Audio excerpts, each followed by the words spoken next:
one holy and gracious God. Amen. Some of you may have heard that the end of the world is happening on December 21st. Are you ready?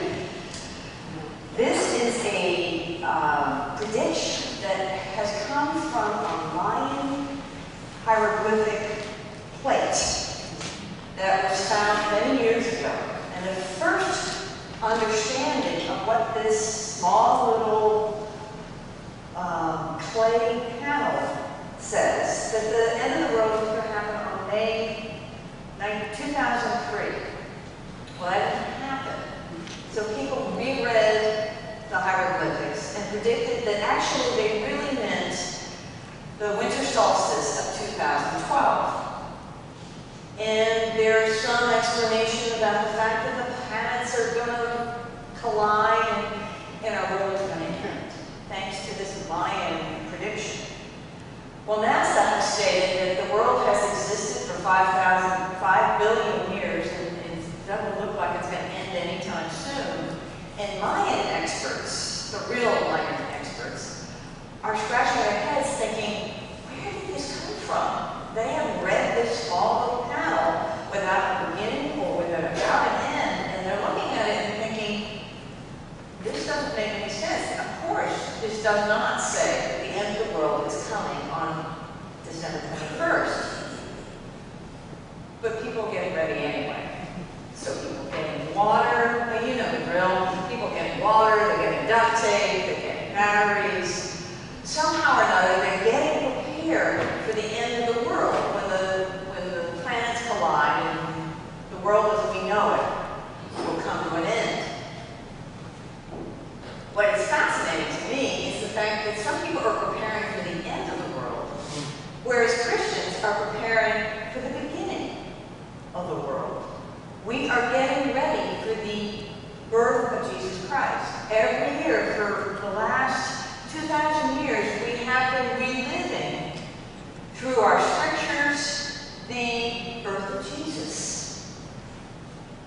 We have the Annunciation some months ago when the angel Gabriel came to visit Mary and pronounced that she was going to have a child, the Son of God, the Messiah. What we don't really figure or don't really concentrate on the fact that the angel Gabriel had actually visited someone else about 2 months before that, and that was a man named Zechariah. Now, Zechariah was an older gentleman. He was a member of the priestly order that took care of the inner sanctum.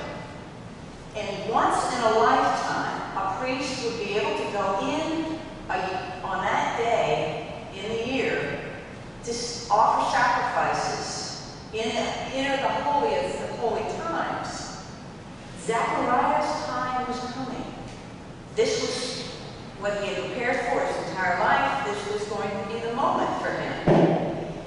He walks into the holiest of holies. It's still so smoky and it's dark, and he lights the flame, and Gabriel appears to him.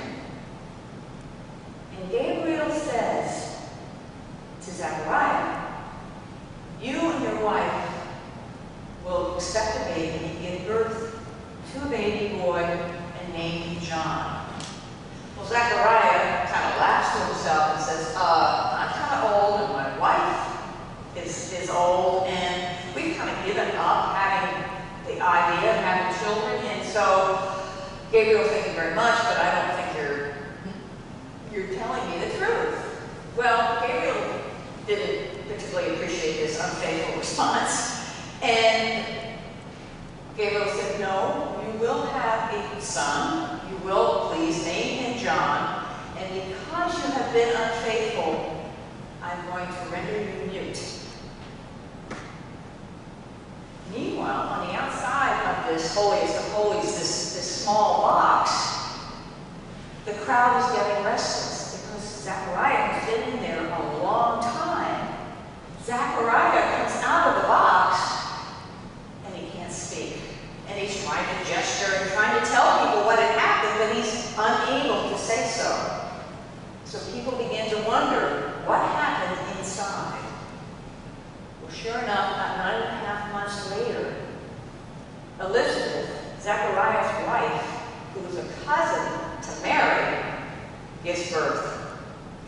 Throughout this time, Zechariah was unable to speak.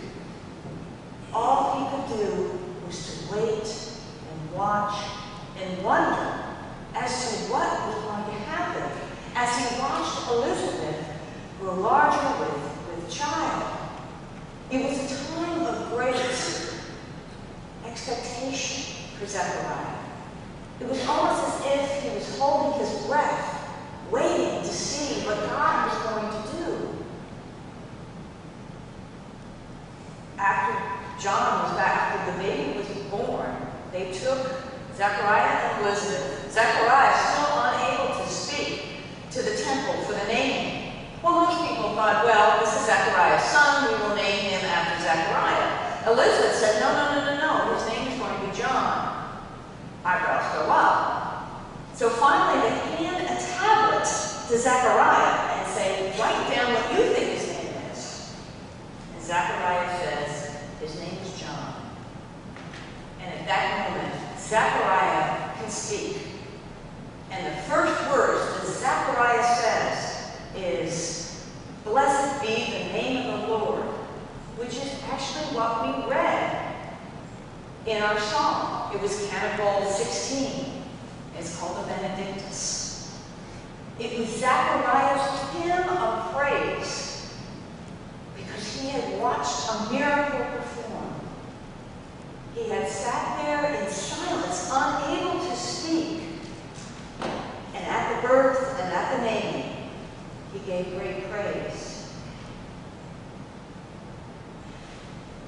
As we prepare for the birth of Jesus, we prepare in our hearts and around and our outside for the birth of Jesus in Bethlehem.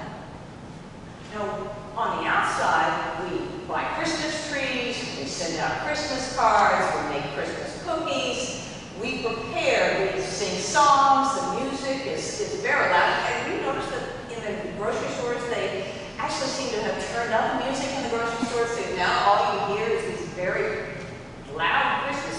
How many times can you sing, or can you hear that Santa Claus is coming to town? And we're all singing there in the aisles.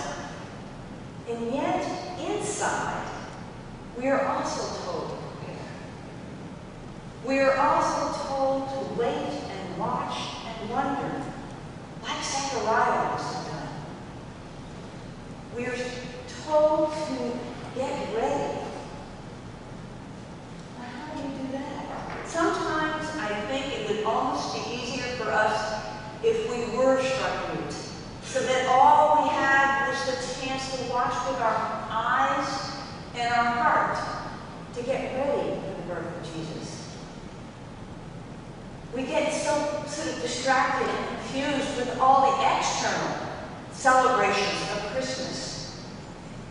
And at this time of Advent, we also need to prepare for the inside, to hold our breath, to practice gratitude, to wait and watch and wonder for the coming of Jesus.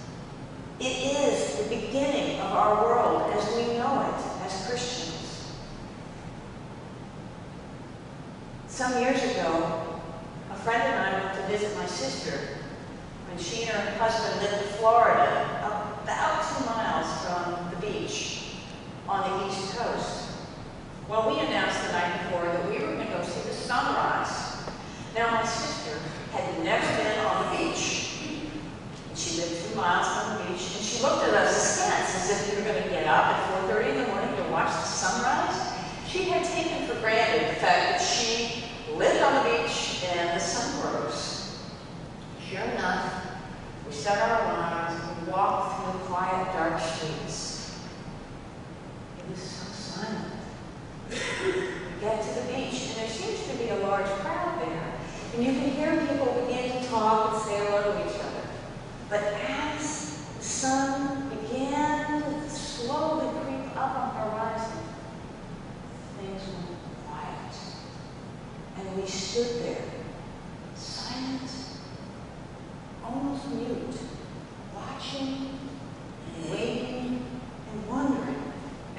the greatest miracle we have every morning as the sun rose above the horizon, onto the ocean, and then onto the sand. As Christians, that is what our Advent is. To wait and watch and wonder as the sun comes up and our lives are transformed every year by the birth of Jesus. We wait and we watch and we wonder at the coming of the Son of God. So on December 21st, when you wake up that morning and the world has not ended, remember that in 4 days, our world will begin again. Our real world will change as we know it once again. And in Bethlehem in a manger, the Son of God will be born. You will hear a baby cry and know